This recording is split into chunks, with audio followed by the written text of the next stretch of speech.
Good morning, good afternoon, or good evening, wherever you might be in this fine world. You are listening to a bonus episode of the Go Farther series here on the Startup Selling Show, Talking Sales with Scott Sambucci. That's me. Bonus episode. Why this bonus episode? Well, over the last months in 2024, we've been busting through the Go Farther series here on the show and talking all about how to do more, be happy, and surprise yourself. How do you go farther? This episode is effectively a race report. So leading into the middle of the summer, a lot of the episodes that I talked about, of course, were focused on how to go farther using my experience on the running trail, doing endurance events over the years as a bit of a paradigm and some lessons that I've learned from the trail and translating those over to helping share ideas around how to help you do more, be happy, and surprise yourself.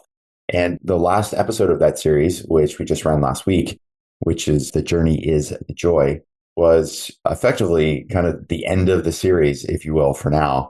I was talking to Steven Steers, who is a good friend over the years. I've met Steven way back in 2016. And Steven and I first met because he was a sales rep for a company I was coaching here at Sales Qualia. In those early days of that startup, he was the guy making the calls, generating the early sales. And through the course of that relationship, he and I became good friends. And eventually, I actually had Steven come on board and he did some work with me at Sales Qualia. Now he's doing his own coaching, his own consulting around storytelling. And so Steve and I were just chatting and I was telling him about the race that I did over in Finland, the 100K ultra marathon.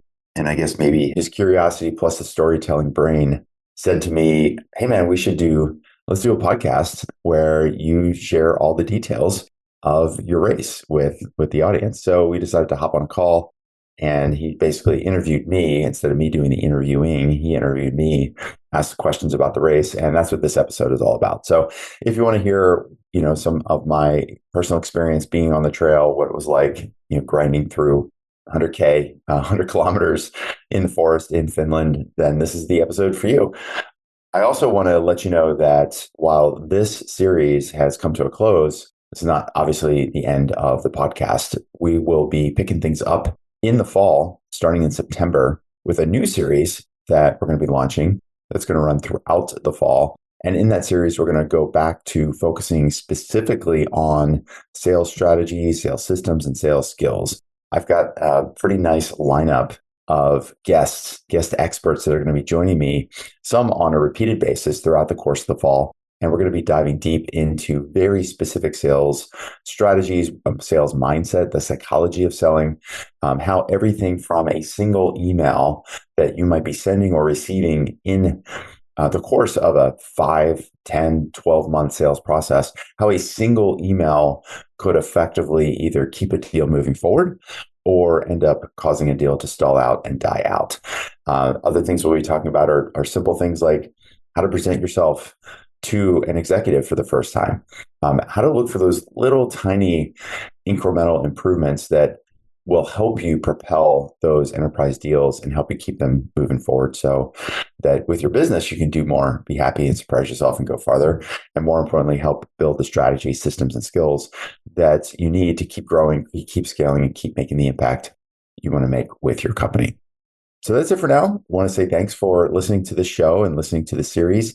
If you haven't already, please do follow the show. While we're going to be taking a break from the series, I am going to continue to post episodes over the course of the next few weeks. Between now and when the next series starts, we'll be pulling from the archives some of the nice interviews we've done over the years, other episodes that we've done that I know will be helpful and valuable to you this time of year, so that we don't lose track of each other. We don't lose the relationship we've built here on the show.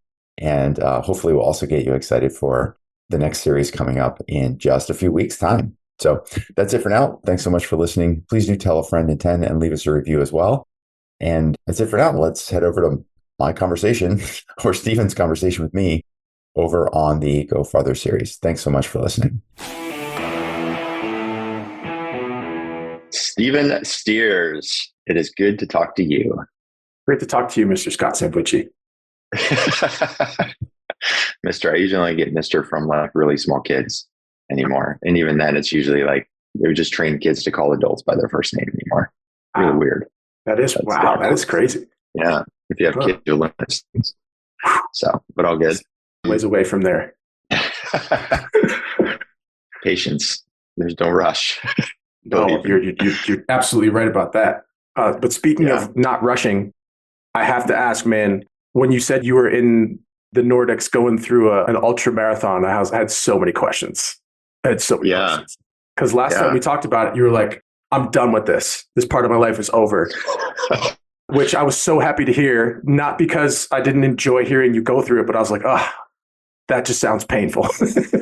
I know you like hard things, but what made you say, you know what, it's time for me to go do a race, and then let alone this race in particular? Yeah, it's a good question. So for context, for those listening, so my last kind of big race, or at least where I was going to my last big race, was a Western States race in 2021. And that was just a combination. Like, the reason I thought it was my last race in a sense was because that race in itself took a ton out of me physically. I'd spent 6 months training. I was training 20 a week. I hired a coach. It was a second job. And I would probably, I've never been a professional athlete. When I read about what professional athletes do for seasons and games and things like that, I was like, I think I'm doing pretty close to what a professional do. And that's because I had a really aggressive time goal for that race. It's a once in a lifetime opportunity. So after all of that, I was actually supposed to do another race later. Got smoked out up in the Tahoe region because of wildfires. And it's the sign. I was like, look, I'm pretty beat up. I'm pretty tired and mentally kind of up as well. And I also had been wanting for a long time to do Brazilian Jiu-Jitsu. And so I thought maybe this is a good transition out of one part of my life where I was doing all these endurance races and into something totally new. And I did that for from August 21 for a full year, no races, until summer of 22, or no, summer of 23, actually. So 2 full years in a sense. And then I kind of got this itch to do a race. So last fall, I did the Lake Sonoma 100K race. And I really just kind of did it because I was getting a little antsy, and I thought I needed to change things up a little bit. And this race was local. It was 100K. It's qualifier for Western States. So I had this thing in my mind starting to pop up. Maybe I want to do that race again. I needed a qualifying race to get in the lottery. So that brings us to your question, why this race? So a couple things. So one is, it was my 50th birthday this year, back in May. Birthday. And thanks. Made it to 50. And years ago, maybe 4 or 5 years ago, I told my wife, I said, for my 50th birthday, I really want to go to Scandinavia. I'd always wanted to go there. Back in 4th, 5th grade, we learned about the Vikings, and it just always seemed to be this part of the world that was always interesting to explore. I mean, I just had never bothered to try to get there before. So I said, for my 50th birthday, let's do a nice long trip out to Scandinavia. And she was on board with it. Oddly, and this maybe a little bit of a goal setting lesson, I journal every day, and I sort of wrote down, I want to do this trip. And then oddly, in 2022, I got invited to go to Sweden for work with an accelerator program. So I ended up beating my goal to get to Scandinavia by about 2 years. So it's just one of those weird things. It's people say when you write your goals down, things start to materialize. So anyway, getting back to the reason for this race. So it was a combination of wanting to do a Scandinavia trip. The race I did at Lake Sonoma was an okay race for me. I told myself when I was training for that race, I wasn't going to go full on training mode. I was going to eat what I wanted to eat. If I want to feel like drinking a beer, I was going to drink a beer. I wasn't going to get super focused on a certain time goal. I had goals, but I was I'm going to train enough to be ready and do this race and not worry about time and just feel good about doing 100K. And I did. All of those things came to fruition. And my time was reflected my lack of training. And I got through it, and I was wasn't great, but I got it done, and that felt good. And that also led to, towards the end of the year in 23, I just noticed in around Thanksgiving and Christmas and New Year's, I was just getting loose with everything, not exercising every day, not eating good stuff. And then the holidays roll around, and I just kind of was not feeling sharp, mentally, physically, everything. And so I made this commitment to myself starting in January to exercise every day in 2024. And in January specifically, I was going to do 50 workouts in 31 days. Remember, we were just texting. As a way to jumpstart myself. Yeah. You felt like a fat slob. Yeah. So, you sort of you get to a point, and it's interesting because like one of the things that you and I have talked about, and we've talked about this with clients and coaching with people, is this idea of upper limits and lower limits. So upper limit is typically kind of like the ceiling that we have for ourselves based on our knowledge and about, a certain topic or strategies or systems or skills when it comes to, say, sales. And you sort of like do the best you can with what you have. And that kind of, you get as far as you can, like, which is one of the reasons you should have a coach, because that helps you blast through those upper limits. They teach you stuff you don't know. Absolutely. But mentally, because we have those upper limits, you're like, well, I'm doing really good. Like with everything that I know, this is as best I can do. And those upper limits also create a situation where you start to kind of back off a little bit. So you start to like ignore the basic stuff and you kind of slide down. But then just like there's an upper limit, there's also this idea of a lower limit, which is when things get to a certain point, you're like, okay, I am way far away from where I should be. And there's usually a point where you're just like, enough is enough. I'm not going to take any more. I'm going to get myself back. It could be diet, it could be a relationship, it could be work. It could be a lot of things. It could be like the garage. You're like, garage is messy. It's been messy for the last 6 months. And then finally that one time you trip over the box for the 5th time trying to take the trash out. You're like, all right, that's it. I'm cleaning. Done. Yeah. I don't know. Forcing function. Like I'm not going to. Yeah. So I kind of felt like I hit that lower limit and I needed something to jumpstart myself. So I think sort of converged to, one, we're going to Scandinavia. And 2, I'm getting back into the flow of exercise and been doing jiu-jitsu throughout this, which has been great. But I've also kind of missed the trail, missed being out in nature, getting up early, hearing the birds early in the morning and doing all, that sort of isolation time to myself. Like, as you know, from training jiu-jitsu, like you can't let concentration for a millisecond. Oh, it's like if you're in a position and you're like, your mind starts to wander, like, or, you're getting choked or you're armbarred. Whereas in the trail, it's like 4 hours of meditation. Yeah, go ahead. So question on that, right? Like you have to be laser focused for jujitsu. Anything you let up, you're going to get taken advantage of or something like this. And then there's just that complete and utter focus on what's happening in front of you. I used to run, I did Division I track and field, but it was very short little races. I'm curious as to how does that type of mindset and mental acuity translate to a 30-hour race?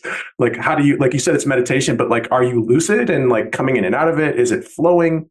Is it just complete? Like, I'm just here moving one foot over the other and you forget stuff. Like, what is that like? Well, in this particular race, that's actually one of the things that made it really hard. And I'll come back to that in a sec. So just to round out I know it's a very long path to answering your question about why this race. So we're going to Scandinavia, 1. Number 2, I was on this hardcore regime and I thought, hey, running has always been the one thing that gets me most. And then 3, I was like, hey, I want to do a Western States qualifier to keep adding tickets in case I get a chance to do that race again. And then 4thly, like doing a race in a place is so cool. Like I've done a ton of races around Northern California. I've done a couple of races down in Utah. And then I've also done a race in New Zealand. I've done an Ironman in Australia. And I was like, doing an ultra in Finland sounds really cool. So there's some cachet to that. So my wife and I decided like, hey, we're going to go do this trip. It's going to be 2 weeks. And in the middle of that trip, I'm going to do this race. And she was totally on board with it. So that's why this race. So what was your question about focus? The focus. So jiu-jitsu, you have to be locked in, completely centered on the task at hand to not get taken advantage of or submitted. I've done running, but if you're running for this long of a time, is there a focus you have? Is there a way you do kind of numb out? Like what is going through your mind as you're doing something that's this long of a race, like 100K, 60 miles? Yeah. It's funny because people ask me, like, for example, like, hey, when you're out there so long, do you listen to music or how do you keep yourself entertained or like, what do you think about? And I've only had one race ever where I've listened to music. That was the Terawara race in New Zealand for like 4 hours. I just need something to boost me in the middle of the night. So for me, when I'm doing any races, and in this race in particular, I remember this, like I literally count to 20. That's all I do. That's it. Over and over again. What's the magic of 20? Basically, yeah. So 20, I count 11, 7, and 20. Those are the 3 numbers I tend to count. Sometimes I'll count 100.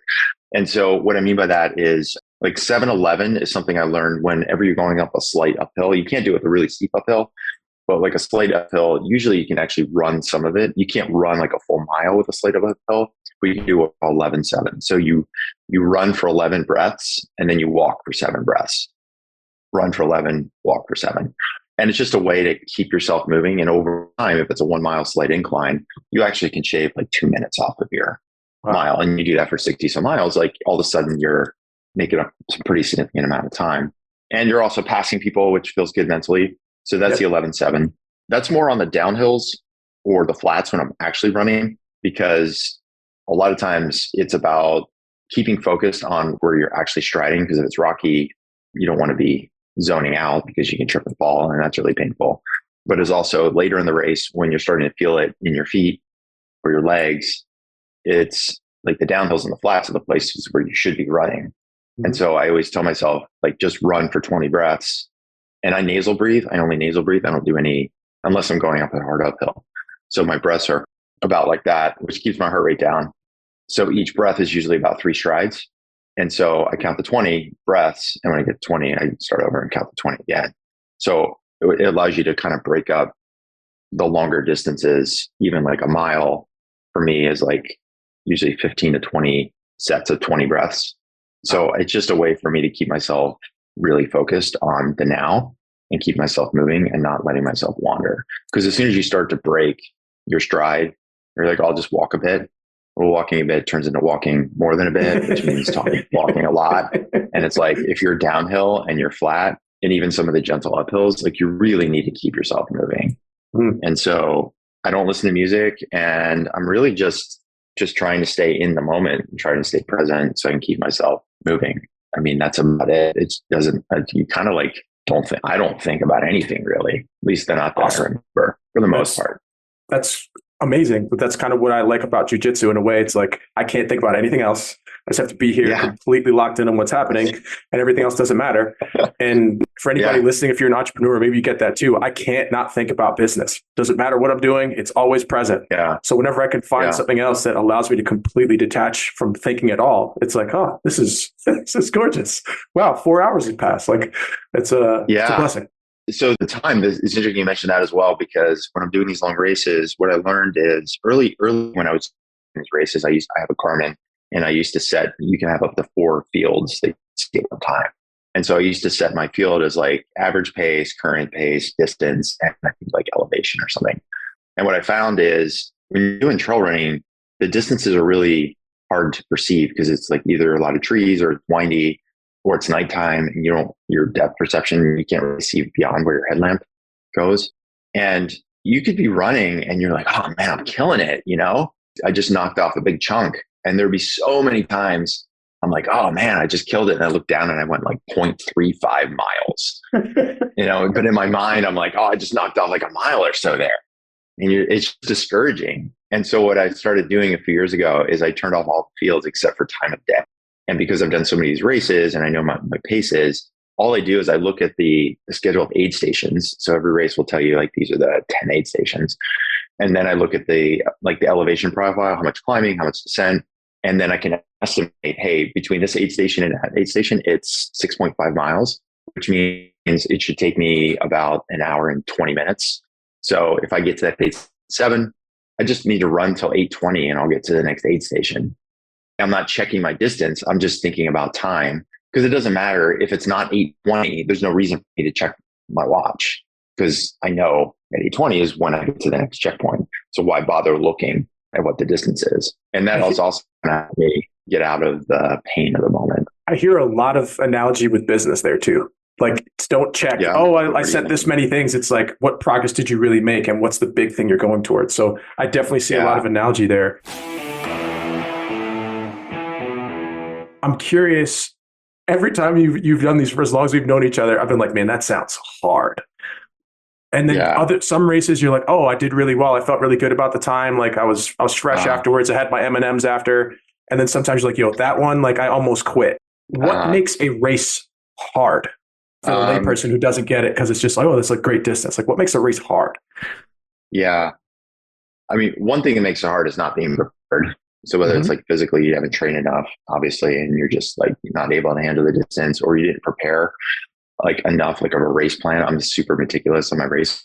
Like I wrote out my race plan like 5 times just to make sure I was super clear about how much time it's going to take me from station to station and what time I should be there and everything else. I mapped 200 calories. I need to consume 200 calories per hour. So I map out exactly how much Tailwind, which is a drink I use, I'm going to need to pack and bring and drink and eat. So I'm on like a super rigid schedule.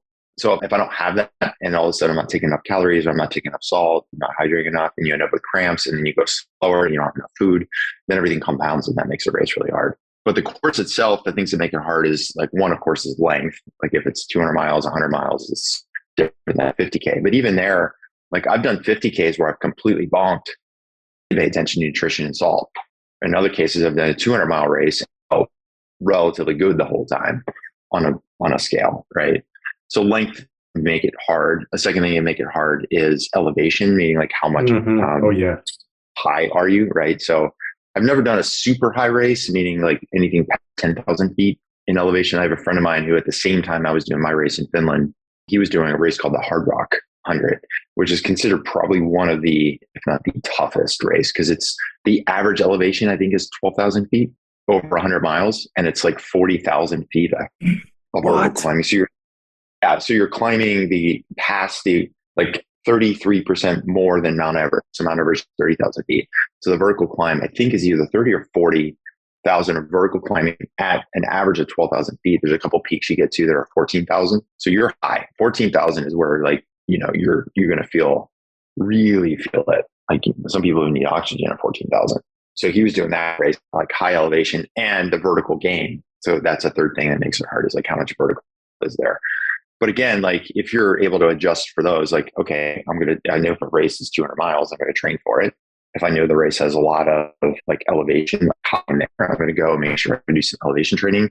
And if I know there's a lot of climbing, I'm going to, train appropriately. In this case, like this race, when I looked at those three things, like length, vertical, and elevation, I was like, this race is easy. Dun, dun, dun. Famous last words. Was it? Famous last words. No, it was really hard for a different reason. So like the elevation was at like 2,000 feet max. So there's like no worry about oxygen. The climbing was under 10,000 feet over 100K, which would be considered not a lot of climbing.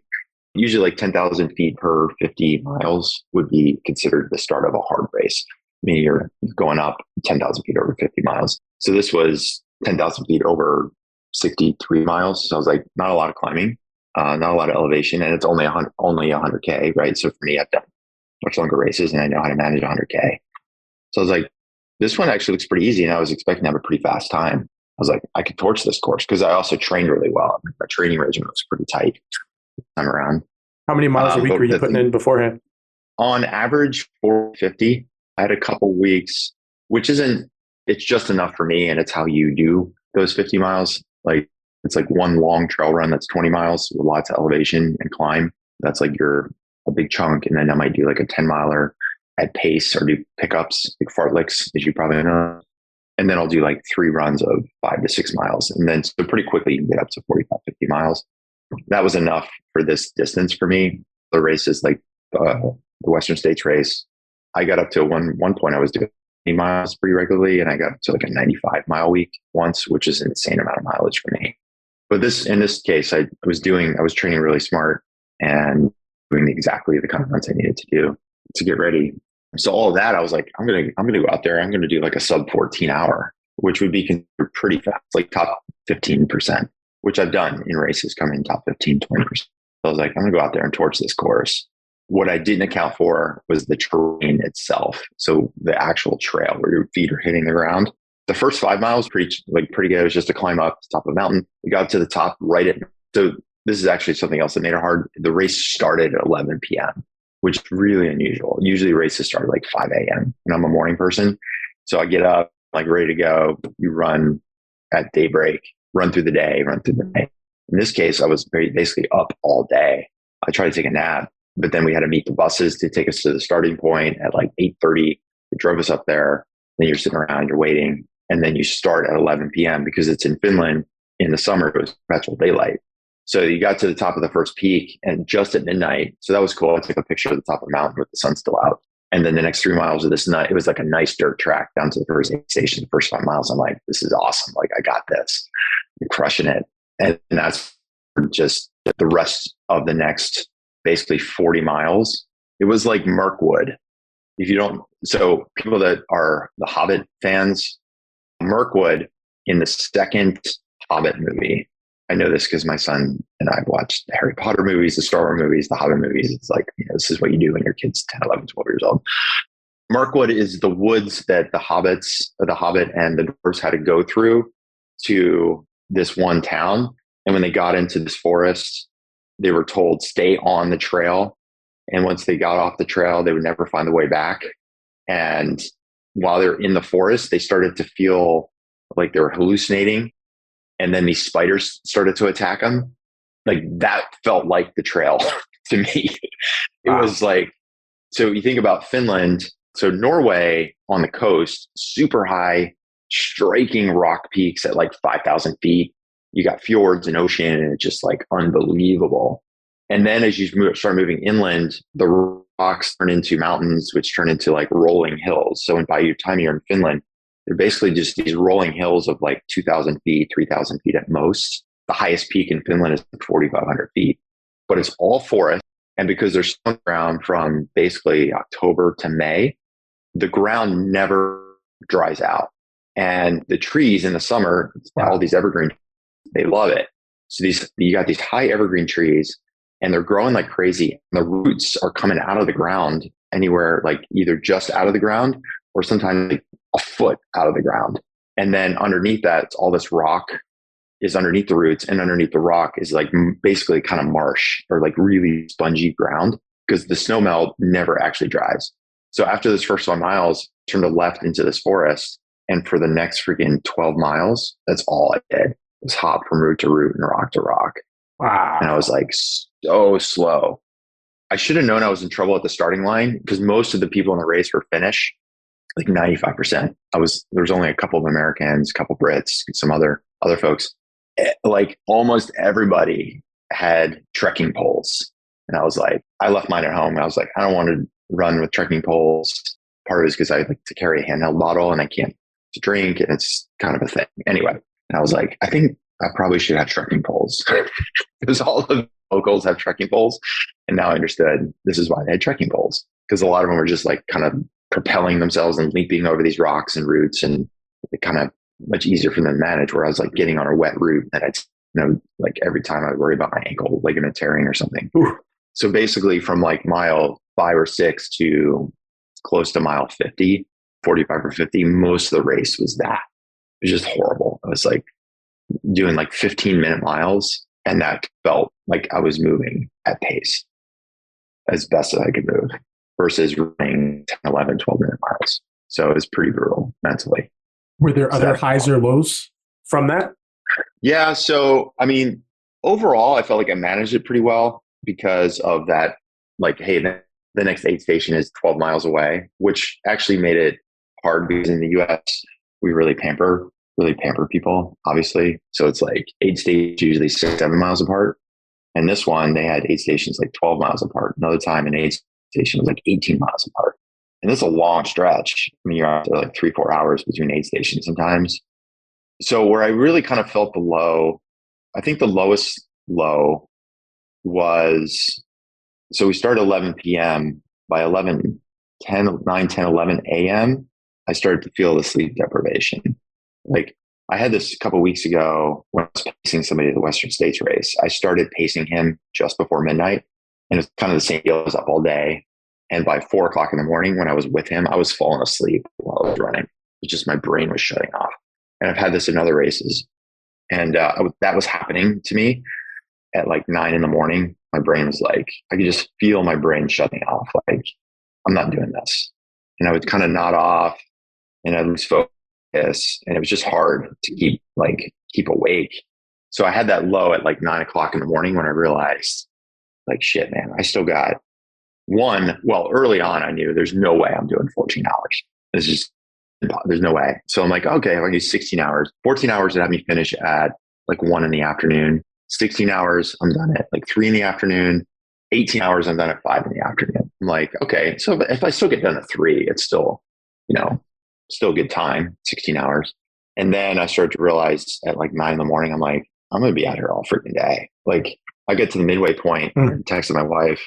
I said, if I get done in I get to the midway point in 10 hours, just under 10 hours. And I text her and I was like, if I get done in under 20 hours, I'll consider it a good day at this point.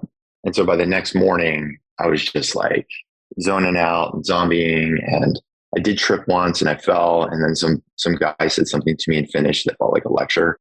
Like, I don't know what he said, but it felt like a lecture. Like, hey, dumbass, like, don't try to run because it's rocky and rooty. So that was probably the lowest low at that point. That was one. The second low was with about 6 miles to go.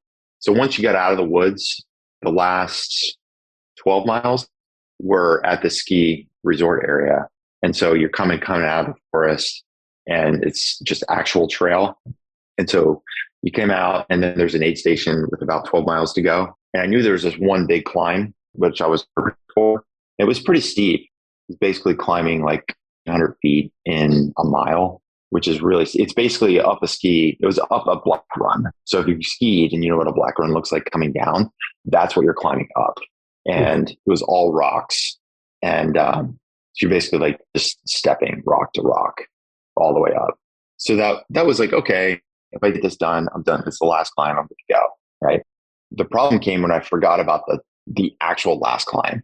So I got to that peak and we're like coming around the mountain a couple miles and then we get down and then there's like 2 miles of flat. And I'm like, I only got like 6 miles to go and I'm just going to like run it in. This is going to be great. I'm going to make up some time. Then we turn a corner and all of a sudden there's just another rock wall. I was like, what the hell is that? And then I forgot that there was yet another climb. And so I had to do another climb of about almost 1,000 feet up another rock wall. So we went up like almost 1,000 feet in half a mile. Sheesh. Super, super steep. And that was like, that started to take my heart away. I was like, God, this sucks. And that's where I just started breaking it down, just like the 20 breaths, or I'd look up and see like a stake in the ground up maybe 50 feet, 50 yards. I'm like, just put my head down. I'm going to climb till I get to that stake. Or there's a big boulder. I'm going to climb till I get to that boulder. I thought you were hallucinating and seeing like a juicy ribeye or something. Steak. Yeah. That would get me going. I did have some hallucinations. So anyway, those are my low moments. Those are the 2 main moments. So like early morning, knowing I still had 8 hours to go at 9 in the morning. I'm like, yeah, I'm going to be out here for at least more hours, maybe 10. And then psychologically, I start guilty because my wife and son are waiting for me. I'm like, they're waiting for me at the finish line. And I thought I was going to get done at like 1 or 2 o'clock. And now it could be 5 o'clock or 6 o'clock or 7 o'clock. And now I feel bad because I'm taking up their day, which leads me to one of the highs. One of the best highs I got is my wife sent me a text at like 11 in the morning. And she said, Benjamin and I rented mountain bikes and he is loving it. Like he insisted he would never ride on a mountain bike because she had suggested the day before, hey, why don't we rent mountain bikes? But dad is not running. He's like, no, I'm not doing that. I don't like riding a bike. She got him on a bike and she was like, he's loving it. And then she said, we were going to rent him for 3 hours. He wants to keep him all day. And I was like, such a sense of relief. Oh, nice. Because I was like, yeah, they're doing stuff. They're good. So that was like a good high for me. That was probably actually the highest high is when I knew they were good. Because I always worry about that. I always feel guilty. Makes sense. A bigger question here. So I know you said you like to run because you feel it puts you in the best shape. But why do you continue to do these races of all things? Why not smaller races, or why not just regular running for yourself? Why is it ultra marathons? I am doing smaller races. No, but I mean, like, why do you sign up for these continuously? Like, what is it about this particular expression of difficulty, challenge, in being in shape that appeals to you? I think it's the whole process of training is what makes me a better person. Like, I think about like starting beginning of this year, January 1, 50 workouts, 31 days, training every day, getting ready for this race, locking in my calendar weeks ahead of time. Like, hey, 2 Saturdays from now, I'm going to get up at 4 in the morning. I'm going to do a 20-mile run and telling my wife that and planning my whole life around it in a lot of ways, working that in between soccer and other things that we're doing. When like I'm locked into training mode, I feel like it makes the rest of my life better. Because like, obviously I'm going to eat better, I'm going to sleep better, I'm more regimented, I'm more productive at work. Because I'm like, hey, middle of the day between like 1 and 3, I'm going to go do a 6-mile run, come back, take a shower. And I always like, by 1 o'clock, I'm starting to get brain dead anyway, because I get up early. And I've been doing Zoom calls, or I got to doing a lot of work with a team out in London. So I got like starting at 6 a.m. sometimes I'm on Zoom or Teams or something. So by 1, I'm pretty fried. And so going out and doing the run, it gives me this whole burst of energy. So I come back and run. Sometimes I'll take like a 10, 15 minute nap. And at 3 o'clock, I'm like all of a sudden ready to go again. And I get like 3 more hours of good productive time in. It's all because of the run, which is because of the training, and I'm eating better and I'm not barely drinking any alcohol. So I don't have to worry about like, oh, I'm going to feel crappy in the morning. So I think that's more than anything. It's not about doing the race, because actually nowadays, like when I do the races, and I've also I volunteered at an aid station at a race a couple of weeks ago up in Tahoe, and just seeing the runners come in at like mile 70 and going out, it's just like lemmings. It's just like, why are we doing this? Like, it's different if you're in the race. You're like, oh, I want to do this race. When you're watching these people come in and they're just destroyed. Like we had a couple of guys that were peeing blood, and one of them basically your kidneys start to shut down. Like, oh man! I had to get him to the medic, and the medic was doing blood tests, and he's like, yeah, that guy's got it. Like he's got to sit, we got to hydrate, and all this other stuff. And kept him there for like 4 hours. I mean, he had to drop the race. I'm like, God, like, what are we doing? Like, what are these people doing? And I'm one of those people. So I kind of feel like, and especially now, I'm like a middle of the pack guy. I'm not even like, in this case, I came in like 76 out of like literally 150 finishers out of 250 people that started the race. So I'm like a mid pack guy. I'm never going to win a race, and I'm not even as fast as I used to be. So the race itself, I kind of feel like I'm just another lemming, that's following the person in front of me and just doing this thing, and people ringing cowbells. And I'm like, this is so stupid. The race itself, I'm like, this is so dumb. Like, why are we doing this? But it's everything else around it that I think just makes me a better person. And I can't find anything else that replaces that level of long-term commitment. Mm-hmm. Jiu-jitsu does in some ways, because you're like, hey, I want to get that next belt. I want to get that next stripe. The races are like stripes or or tournaments, right? Like, I want to go to the tournament and see how I do. But even there, like, it's a different kind of training. It's painful. It's like physically painful. Like I got back from Finland, and I hadn't been training in 2.5 months just because I just couldn't do everything. I got back in the mat the first day. I felt like, an elephant trying to dance the Macarena. I was just like so clunky. And then the second night we had a roll-a-thon. We just basically like 5-6 minute rounds. All you're doing is rolling. And after an hour, I was like, I'm done. Like, I'm good. My ribs are sore. My arms are sore. Tapping out. I was just like, I'm out of here. And it's just like a different kind of, it's just harder to see your progress in jiu-jitsu as well. Like, because running, like on Strava, for example, I can look at my mileage. How's that going? I can look at my fitness levels because it tracks how fit are you relative to last week. I can track my speeds. Oh, I did this trail run last month, and I did the same exact trail run, the same exact time of day on a Saturday morning. It's like pretty close to apples and apples. And look, I was 15 minutes faster. Or there's some repeats I do at this local hill down in Vacaville. It's like a 25-minute ride. I get up on Wednesday mornings to go out there, and I do these repeats up like an 800-foot climb. And when I first started training, it would take me 19, 20 minutes to do the up. And by the end of training, I did 3 repeats. All of them were under 18. One of them was under 16 minutes. So you see that, you can see the data. Like 3 months ago I was doing this, and now I'm here, and you can feel it. You see your body and everything. Whereas jiu-jitsu, it's sort of like at some point you get a stripe, at some point you earn a belt, and you can go to and do well, but be matched up with somebody who's just like, if I'm a 0 stripe belt and I'm in a tournament with a 4-stripe blue belt, that person's basically a purple belt. Well, of course you're going to smash me. Their jiu-jitsu is better than mine, right? And that's like head-to-head competition, whereas this is just a competition with myself. So I just haven't found anything else that gives me all of those other benefits in the way that running does. And I think that's probably the reason I keep going back to it. And why after this race, I'm already thinking about a few other races this year. I'm like, so on that, I'm in really great shape. What's next? Yeah. Like, you're actually booking in the races. You're going to continue with the tournaments. What are you thinking about? Yeah, I mean, I'm definitely back to jiu-jitsu, so I want to keep getting back into that. Like at least 2, usually 3, maybe 4 classes a week, because that's 3. I found 3 classes a week is where I can make good progress. 2 is like good maintenance. One is enough to remind you how bad you are.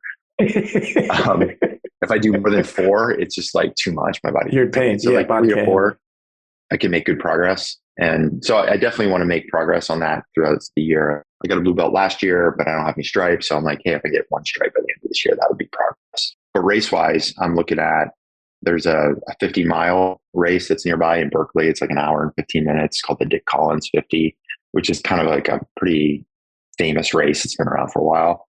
There's also that Lake Sonoma race. I've actually thought about maybe I'll go back and do the 100K because I came in at like 16 hours and 15 minutes. And that should be a faster time. I'm like, well, maybe I could even do under 14 in that race. And then there's also Boston Marathon, which I'm not a marathoner per se, but my fitness and my age, because I've aged up, Boston qualifiers are based on age every 5 years in the 50 to 54 age bracket now, which means I need to average a 7:49 mile to qualify for Boston. Not that Boston's ever been like top of the list, but I'm like marginal cost, marginal benefit.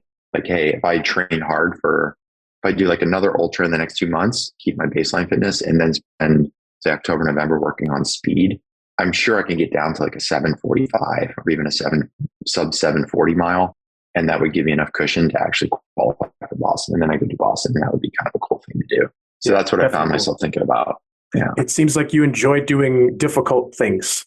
It's so relative, right? I mean, it's like even these races, I told you, I'm doing this race in 5th. It took me 18 hours and I'm complaining about it. Like I crossed the finish line and my wife is there. My son was there. I just looked at them and I bent over and I just started crying. I was like, that was really effing hard. That was a really hard race. Probably one of the hardest races I've done on a relative scale. It was just like, if a race makes me cry, it kind of like, I'm like, that's a hard race. Cause I've done other races where I'm like, okay, I'm glad it's over, but it wasn't as tough as I thought it was going to be. I cried after the second Tahoe 200 because it was like, I was worked so hard for that race. While I'm doing this race in Finland, taking 18 hours, my friend Kelly was doing the hard rock race. They give you 48 hours to go 100 miles. Usually the cutoff for 100-mile races is 30 to 36 hours. They give you 2 full days to go 100 miles. And it took him, I think he finished in 46 hours. So he started his race before I started my race because I was on a mobile app tracking him. He started like, I don't know, 5-6 hours before me. So he's at like mile 10 or 12 when I started my race. I did my entire 100K race, finished, had dinner, went home, went to sleep, slept all night, woke up the next morning, and he's at mile 85. I was like, damn. And it took him the whole day to get those last 15 miles. He finished with like 2 hours left on the cutoff. So it's like, it's all relative. And then you take the much broader approach. You look at what's happening all across the world in different places, Africa, Israel, Palestine, all those places. And you're like, let's just face it, like we're doing this for fun. I'm paying money. Yeah. Totally. Positions. Like we flew to Finland for vacation, business class, because I had miles. Nice. I bought business class seats. I didn't tell my son until we got on the plane. He was just like, holy cow, are you serious? Like this is my life. Right. And like, I choose to do things that are hard on a relative scale, 18 hours. So what? It's like, boo-hoo. I had to go 63 miles in 18 hours. Meanwhile, like my wife's mom used to be a public school teacher in Idaho, Boise, which is a refugee city. And she's told me she told me about a kid in her class who escaped from Afghanistan with his mom. And they had to cover like 150 miles through the desert at night so they wouldn't get caught in Afghanistan. And now they live in Boise, Idaho. So like that puts things in a lot of perspective. I think it's absolutely just important to sort of think about that. Yeah, I think you make a number of great points there. And I think when we talk about hard things being relative, I think when I go back to running, and I was a high jumper in college, I would always be able to see the next level of what I hadn't accomplished yet, like right in front of me, which was like always super intimidating, especially for like a teenager. It's like, oh man, I've never done this before, which you haven't done anything at that age. But when you do get past that line, the next level you get to is great for your own mental and how you can share that with people, how they can break through certain things. So especially for the type of work we do, which is hard work, it's difficult. Like mentally, it's a lot of mental work that it takes to do. I think the capacity of like, oh, I could do difficult things. Just because it's hard doesn't mean I can't do it. We're going to figure out a way. We're going to plan. We're going to work the plan. We're going to execute the plan. And then we're going to look back and see what we can do better to go attack it the next time. And I think That makes Exactly. total sense to me. And sometimes it hurts along the way with jujitsu, especially. But I definitely Well, I think see the value. you also used to do the meter, if I'm not mistaken, too, right? I did 4x4 begrudgingly. Oh, I hated okay. running. I was more of a So jumper. That was four my by talent. so 4x400 relay. Yeah, the relay. Okay. Yeah. Because like for me, like I mentioned earlier, like you can do a 50K race that's really hard where you bonk, or I could do a 200 miles, build good the whole way out. Like I look at those kinds of races, 4x400, where you're just going all out for All out. Yeah. one lap, or the 800, which is considered in a lot of ways the most difficult running race because it's a combination of distance plus speed. And it's like that pain that I might feel over 100 miles or 100K is like in the crucible of 100 meters. I'm sort of joking. I've had people like a running club. Some people do cross country meets. They're like 4 miles, and like, you should come do a cross country meet. I'm like, you guys are crazy. Like 4 miles is really hard. And they're like, you do. I'm like, yeah, but you're doing 4 miles hard. I'd rather just like spread out harder than 100 miles than go through 4 hours of 4 miles of pain you go through those races.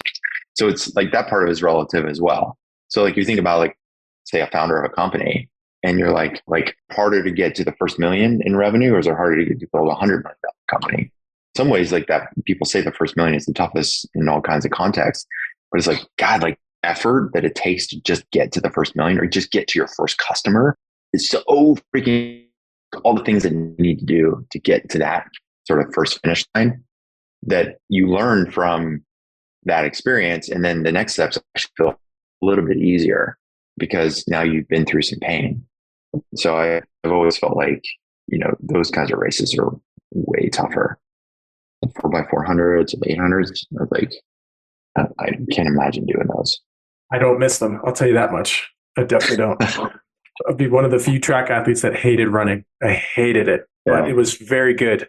Like just how it forces you to confront those weaknesses in your body. It makes you limber, and it just helps with everything else. And so I definitely don't regret having been a part of it. And I wish I could kind of get back to it once I get my knee back in shape here. But yeah. Other question here is, if you had to choose the mental exercise between jujitsu and running, which one would you say works better for what you're doing and for what you want to build to go further? When you say mental exercise, you mean like the mentality of doing jujitsu versus the mentality of doing running? Yeah. Mm-hmm. I think you're just so different. I think like I've learned a lot, like in the case of jujitsu, for example, like I'd never done any contact sports. I've never wrestled. I've never done any martial arts. My wife is even like, are you sure you want to do jujitsu? Because like, you don't even like it when I'm like sitting on the couch and you're like, I want to hold your hand. It's not that bad. She's like, when we're in bed, she wants to cuddle. I'm like, all right, She's like, now you're going to have like sweaty men on top of you on this mat. Like, are you sure? And the first class, I'm like, this is awesome. But the mentality there, I mean, the lessons there, it's like, it was so hard to put up costs. Getting going was something I've never even tried to do anything close to it. Running, it's like I played soccer, run a lap or do running for training or, other things. So there's a lot of familiarity. You just need to learn how to run faster and farther. Whereas jiu-jitsu is totally different. It's just complete mind-bending experience. And then as you move up levels, it continues. It's so humbling as you realize like, okay, great, I'm a blue belt and I can tap out these white belts. But then 2 minutes later, you start around with somebody who's a purple belt or a brown belt, black belt. And just like I smashed that white belt, well, that black belt is smashing me. Mm-hmm. And just like, I don't know anything. So in that sense, like I like jujitsu because it's so humbling and it just teaches you got to be open to failure over and over again. Yeah. It's like I'm going to roll with this black belt and I'm going to spend the next 6 minutes with this guy sitting on my chest, basically, and like preventing me from getting air and moving around. And that's just the pain and suffering you have to go through to get better. So that part of it, I think, is a huge lesson. Now running, it's just more about like that relentless forward progress and just knowing like next step, or looking at the training program and being able to compare. If I just follow the process, I've put together this training program. I know what I need to do to get ready. I know how many miles each week. I know how much elevation. I know what the speeds need to be. I know what kind of weightlifting I have to do. I know all of those things. And if I just do all of these things in this order, I will get the result I want. And that to me is like the lesson in running. It's like, there's no magic to it. You can't fake the work in running. That's why the Lake Sonoma race, I came in over 16 hours. And that's a race I did this year. I'm really sure I can get close to 14. And the delta is I didn't put in the work last year. Put in enough work to finish, but I didn't put the work in to come in under 14. That's what I love about running these races. It's just process. Follow the process, stay disciplined, do what you need to do every single day, and you're going to get the results. Would you say that that's the same with like sales and building a company? Just do the things? Yeah, of course. Right. I mean, with running, there could be a lot of things. It's like, how many thousands of routes did I step on? Any one of those could have led to a torn ligament, or you trip on a rock and you break your wrist. You know, maybe for some reason, you're traveling and you get a stomach bug and you can't get food down. I mean, there's a lot of factors out of your control, but generally you're mostly in control of that environment. Whereas a startup, I think it was Vinod Khosla.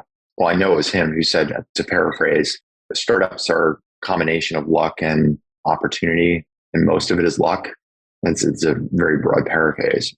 But like, so much of the success of a startup is really based on luck and timing, and a lot of things. As much as we try to control things, so many things out of your control that can make it hard. But relentless forward progress. But you got to keep going, right? You got to figure out your way to navigate through. Like for me with this race, I was like, okay, I expected one kind of race. I thought it was going to be fast. I thought it was going to go. The first 5 miles were perfect. I was like, exactly the kind of race, that the kind of train that I would need to have to run sub 14. I need to go left turn in the forest. And then I realized the next freaking 40 miles are going to be like this. That's I talk about, and I've done whole podcasts on this. It's like, until you actually do the thing, you're not going to know what you're up against. And then once you're in that thing and all these obstacles show up, now you're just figuring out a way to negotiate them. And this is my reality. And I got to reset my expectations. Instead of sub 14, it's sub 16. Instead of sub 16, it's sub 18, or maybe 20 hours is going to be a good race. That's the thing about startups, is like, you're always going to face those things that are unexpected and you can't prepare for. And it's really about, how flexible are you? How open-minded are you to saying yes to the thing, and then just figuring out a way to deal with it. Like it. And one last question on race prep, scheduling, and everything else. How do you take into account rest after such a pull on your body? Active rest, like the next week, we did, we were on vacation. We did, some short hikes. We went to a ropes course. We went to another mountain that had like a ropes course and zip lines. So that. Benjamin enjoyed it. Yeah. Yeah. I had a video on LinkedIn, that kind of stuff on vacation. So that first week, I pretty much just kind of try to keep moving. And then the second week, we got back to Davis. I started doing some workouts, did a couple of lifting workouts. It just didn't do any running. Went to jiu-jitsu twice, did some lifting workouts. We started up soccer practice. So I was like moving around the soccer field. So starting to get into like a regular flow, a daily flow. And then this week in Portland, been here 3 days. This is my 4th day. I've done a workout on the porch with some kettlebells, and I did 2 days in a row of running. This is my first 2 runs. And the plan is to, kettlebell workout today, run on Thursday, get home, lift on Friday after we're home, Saturday and Sunday run again. So now it's just like getting back into the flow. As much as anything, it's the discipline. I don't want to lose all the work that I put in, because if I do opt in to do these other races, I want to be in a position where I can have good times.